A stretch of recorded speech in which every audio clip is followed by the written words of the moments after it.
되지 않은 것 같은데 이제 거의 다 왔습니다. 오늘 우리가 읽는 이 말씀은 이제 좀 특별하게 볼 수 있는데, 왜냐하면 23장 1절을 보면은 이게 다윗의 마지막 말이었다. 그러니까 유언과도 같은 말이었다는 소리죠. 여기서 다윗은 자기가 누구인지, 자기 정체성, 자기 주제를 정확하게 밝히고 있는데, 그것을 오늘 좀 우리가 눈여겨볼 필요가 있겠다 생각합니다. 왜냐하면 이것이 바로 우리의 모습, 그러니까 우리가 예수 그리스도를 믿고 살아가는 오늘날 우리의 모습이 무엇인지를 알게 되는 이 단초가 되기 때문인데요.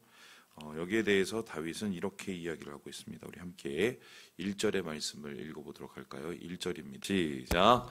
이는 다윗의 마지막 말이라. 이새의 아들 다윗이 말하며 높이 세워진 자, 야곱이 하나님께로부터 기름 부음 받은 자, 이스라엘의 노래 잘하는 자가 말하노라. 보통 이제 사람이 자기 소개를 할 때는 좋은 건 얘기 많이 합니다. 특별히 왕은 더 그렇죠. 특별히 이제 다윗은요, 첫 번째 왕이에요. 그 소리는 무엇이냐면은 전 정권을 무너뜨리고 이 다윗이 새롭게 왕이 된 사람입니다. 그러면 새로 왕이 된 사람들에게 필요한 것은 뭐냐면 정당성입니다. 그래서 자기의 정당성을 이야기하기 위해서 보통 두 가지를 많이 하죠. 첫 번째는 뭐냐면 그 전에 있었던 왕조가 얼마나 엉망이었는지를 얘기하고, 두 번째는 뭐냐면 내가 얼마나 대단한 사람인지를 얘기하게 됩니다. 대표적인 게 이런 겁니다. 의자왕과 삼천궁녀, 보통 우리가 생각을 하는데 사실 의자왕은 삼천궁녀를 데리고 있지도 않았습니다.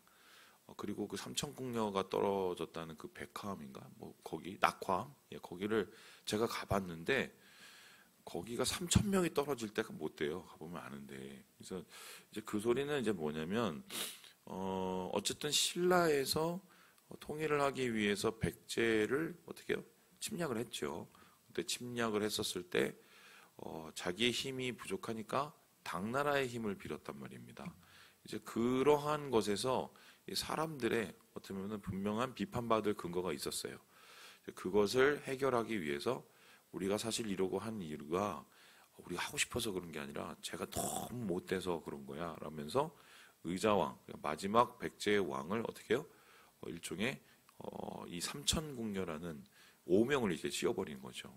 이 마찬가지로 다윗도 얼마든지 그럴 수가 있었어요. 왜냐하면은 사울이 워낙 나쁜 짓을 많이 했기 때문입니다. 그래서 물론 이제 사무엘상을 보면 사울이 저질렀던 악행과 또 실정들을 이제 낱낱이 기록은 하고 있지만, 또 신기한 게 보면은 요나단에 대한 이야기는 굉장히 어떻게 해요? 긍정적인 얘기를 하고 있어요. 제가 만일에 다윗이라면, 물론 뭐 그래서는 안 되겠지만, 그 요나단을 그렇게 추욕하면서 요나단에 대한 긍정적인 평가는 다윗에게 있어서 정당성을 주기에는 좋지 않습니다. 그 사람도 같이 싸잡아서 욕하는 게 일반적인 사람들의 모습이에요. 그런데 다윗은 기록하고 자기가 추억하기를 요나단은 정말 왕이 될 만한 사람이라고 이야기를 하고 있어요. 이제 그 소리를 보면 다윗은 다른 세상 왕과는 달리 자기의 정당성을 이야기하기 위해서 전 정권을 비판하거나 거기에서 욕을 하는 데서 끝나지 않았다는 것입니다. 이제 그게 아니면 자기가 얼마나 대단한 사람인지를 이제 나타내야죠. 그러기 위해서 둘 중에 하나를 합니다. 개인 우상화를 하든가, 아니면은 우리 조상이 뭐 얼마나 뼈대 있는 줄 알아? 뭐 이런 가문 자랑을 하게 돼 있어요. 대표적인 경우가 여러분 아시는 것처럼 용비어 천가 아시죠? 용비어 천가가 이제 세종 때 쓰여졌지만 그 소리는 뭐냐면 우리 위에 6대 6조 위의 할아버지부터 우리는 참 대단한 가문이었다. 자기 가문을 자랑하는 겁니다. 정당성을 이제 강조하기 위해서 그랬던 거죠. 그런데 다윗은 자기 자신을 가리켜서 뭐라고 그러냐면은 나는 이새의 아들이라고 이야기를 합니다. 그럼 이새라는 사람을 뭐 영웅화시키고 뭔가 그를 굉장히 위인화시켰느냐? 아니에요. 성경을 보면 이새라는 사람의 비중은 굉장히 작은 자였어요. 뿐만 아니라 이새라는 사람의 족보를 올라가면 룻이라는 여인이 있죠. 그것도 그대로 성경은 밝히고 있습니다. 모압 여인이었어요. 이방 여인이죠. 그렇다면은 이제 다윗은 분명히 정당성을 다른 사람들이 하는 거기에 두지 않았다는 거죠. 다른 곳에서, 다른 사람이 하지 않는 다른 곳에서 자신의 정당성을 찾았다는 것인데요. 여기에 대해서 다윗이 1절에 이렇게 얘기했죠. 나는 높이 세워진 자인데 누구에게로부터 기름을 받았어요? 하나님에게로부터 기름을 받은 자라고 이야기를 하고 있습니다.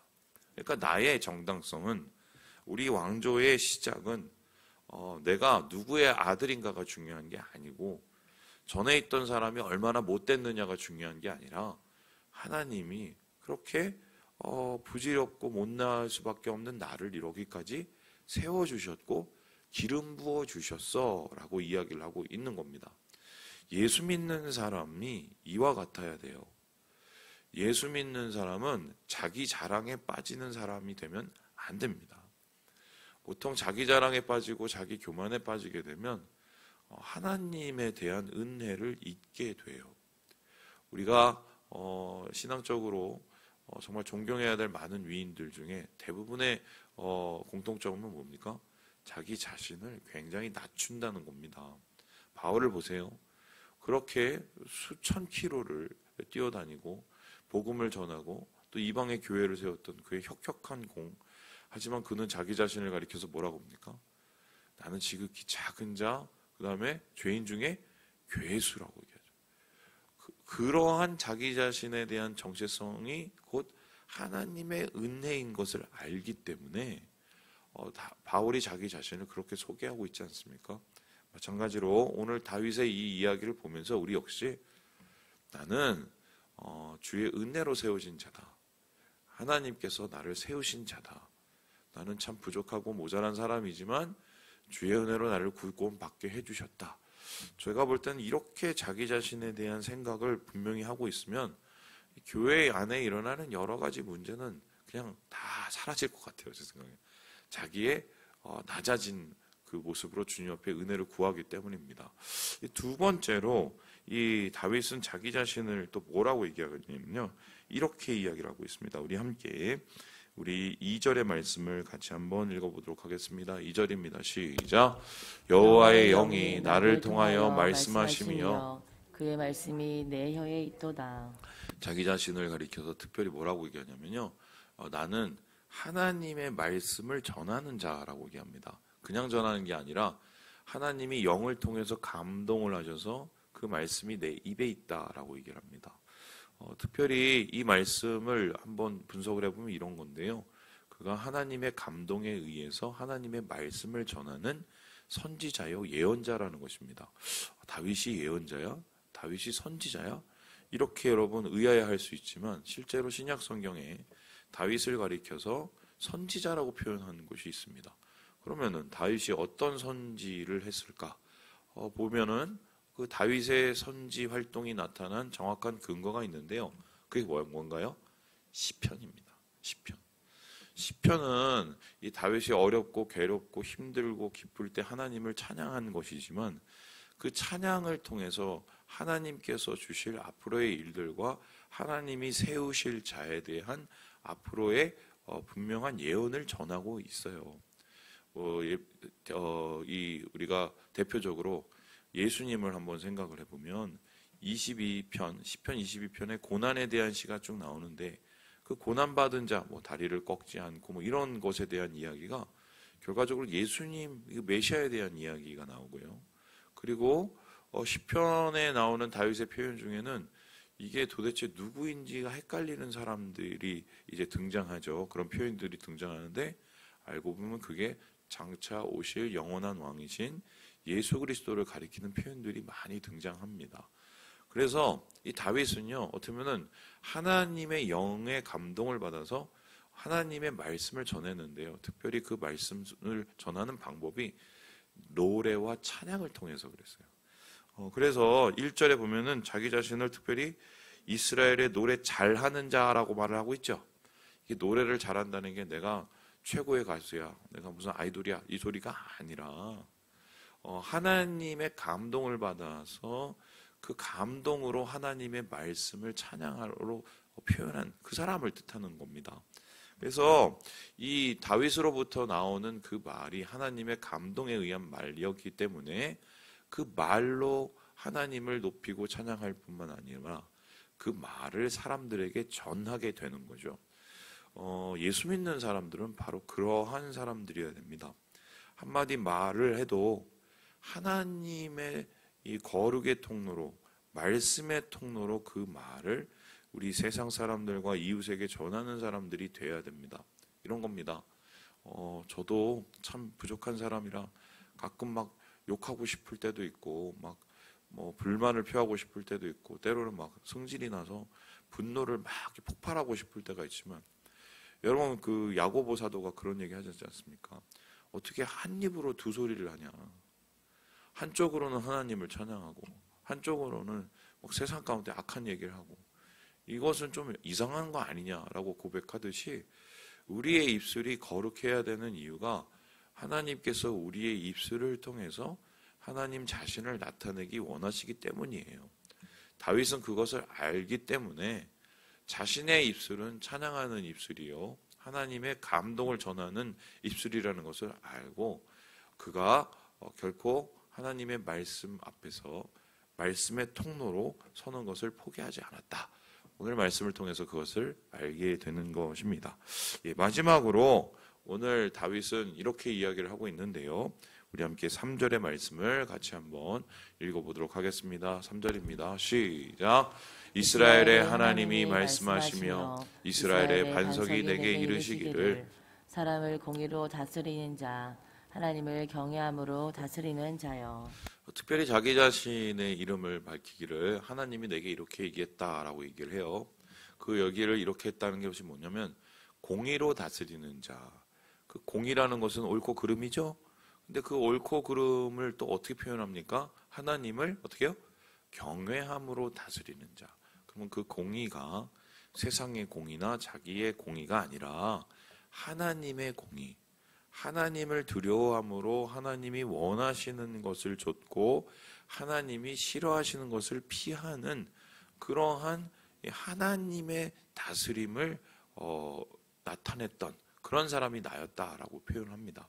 이 소리는 진짜 이스라엘의 왕은 내가 아니라 누구예요? 하나님이라는 것을 아는 사람이었다는 거죠. 그래서 좀 더 구체적으로 표현하기를 이 4절에 이렇게 얘기를 합니다. 우리 4절 말씀을 같이 한번 읽어볼까요? 시작. 그는 돋는 해에 아침빛 같고 구름 없는 아침 같고 비 내린 후에 광선으로 땅에서 오미 돋는 새풀 같으니라 하시도다. 그러니까 하나님께서 아침빛 같고 또 이 비 내린 후에 또 내리는 뭐 이런 여러 구름 같고 뭐 이렇게 얘기하잖아요. 이 소리는 뭡니까? 위에서부터 아래로 내려오는 주님의 은혜와 하나님께서 주신 그 다스림을 뜻해요. 그런데 이 왕으로서의 다윗은 무엇입니까? 그러는 아침빛이 자기 때문에 가려지는 게 아니라 모든 사람에게 더 많이 비칠 수 있도록 자기가 통로가 되어서 세상 속에 나타내고, 그리고 하나님이 내리시는 은혜의 단비가 자기를 통해 막히는 것이 아니라 자기를 통해서 많은 사람들에게 그 메마른 땅을 젖을 수 있도록 더 많이 그 은혜의 단비를 붓는 데 노력을 하지요. 그래서 이러한 결과로 어떻게 됩니까? 돋는 새풀이 자라난다. 여기서 풀이라는 것은 민중들이고 민초들이고 국민들을 이야기하는데, 하나님의 은혜가 자기를 통하여서 온전히 전해짐으로 그것을 통해서 많은 사람들이 생명을 누리게 되었다라고 표현을 하고 있습니다. 그러니까 예수 믿는 사람이 어떠한 삶을 살아야 되는지를 이 다윗을 통해서 우리가 분명히 보게 되죠. 우리는 하나님의 은혜가 흐르게 하는 사람이어야 됩니다. 하나님의 은혜가 우리를 통해서 막혀지는 게 아니라 우리를 통해서 더 많은 곳에 빛이 되고 더 많은 곳에 생명이 되게 하는 사람이 바로 예수 믿는 사람이다. 그렇게 이야기를 하고 있어요. 그러기 위해서는 어떻게 해야 될까요? 내가 하나님의 통로가 되어서 많은 사람들에게 하나님의 생명을 나타내는 자로, 그들에게 생명을 전하는 자가 되기 위해서는 어떻게 됩니까?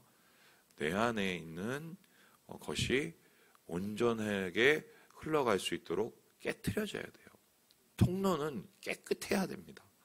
그래서 우리의 겉사람이나 우리는 옛 자아나 자존심이나 고집이나 우리가 가지고 있는 여러 가지의 생각들이 하나님의 공의와 하나님의 진리와 하나님의 생명을 막지 않도록 깨트려져야 돼요. 그래서 그 깨트림을 통해서 자연스럽게 우리 가족과 우리 형제 자매들 가운데 그것이 흘러넘칠 수 있도록 그것이 어떻게 준비돼야 됩니다. 하나님께서 왜 우리를 고난을 통해서 연단을 하시냐? 그러한 깨트림을 통해서 하나님의 온전한 은혜의 통로, 공의의 통로로 삼기 위해서다. 이렇게 얘기를 하고 있습니다. 그러면서 이제 다윗이 이러한 자기의 과거의 모습을 고백을 하고 있는데요. 그게 뭐냐면요. 바로 이 베들레헴 성문에서 있었던 우물에 대한 이야기입니다. 예, 우리 함께 우리 16절의 말씀을 읽고 마무리해 보도록 하죠. 16절입니다. 시작.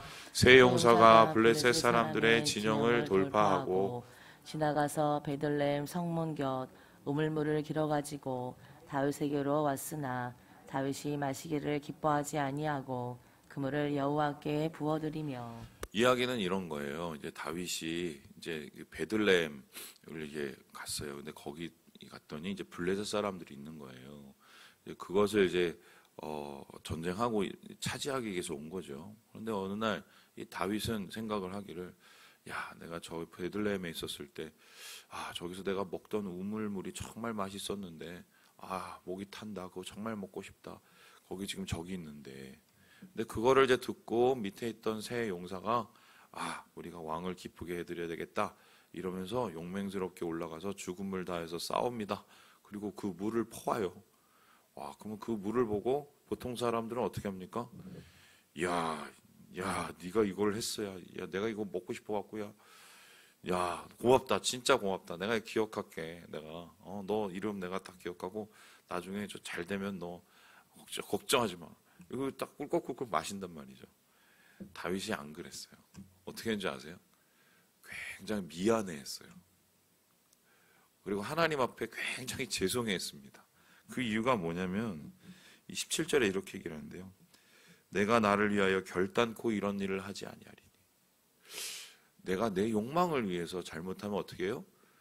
저 사람들의 목숨이 희생될 수 있었구나. 나의 잘못된 선택과 나의 잘못된 욕망을 통해서 저 사람들이 목숨을 잃을 수 있었구나. 그러니까 다윗은 그 새 용사가 자기가 부리는, 자기가 얼마든지 사용할 수 있는 그런 소모품이 아니라 하나님의 사람들인 거예요. 귀히 여긴 거죠. 그리고 하나님의 뜻이 먼저지 내 뜻은 그 다음이고, 그리고 하나님의 뜻에 의해서 살아갈 때 나의 사심과 사욕은 그게 가려져야 된다는 것을 이게 다윗이 너무 잘 알고 있었던 거죠. 깨어진 사람이었죠.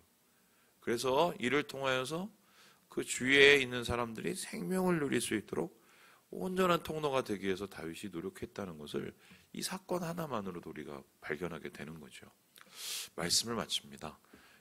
다윗은 자기 자신을 은혜 받은 자라고 얘기했어요. 다윗은 자기 자신에 대해서 말씀의 통로라고 얘기했습니다. 자기 자신을 또 뭐라고 얘기했습니까? 하나님의 은혜를 모든 사람에게 비친 생명의 통로라고 얘기를 했어요. 예수 믿는 사람이 바로 그래야 됩니다. 주의 은혜로 이러한 귀한 역사를 누리는 우리 형제 자매들 되시길 주님의 이름으로 축원합니다.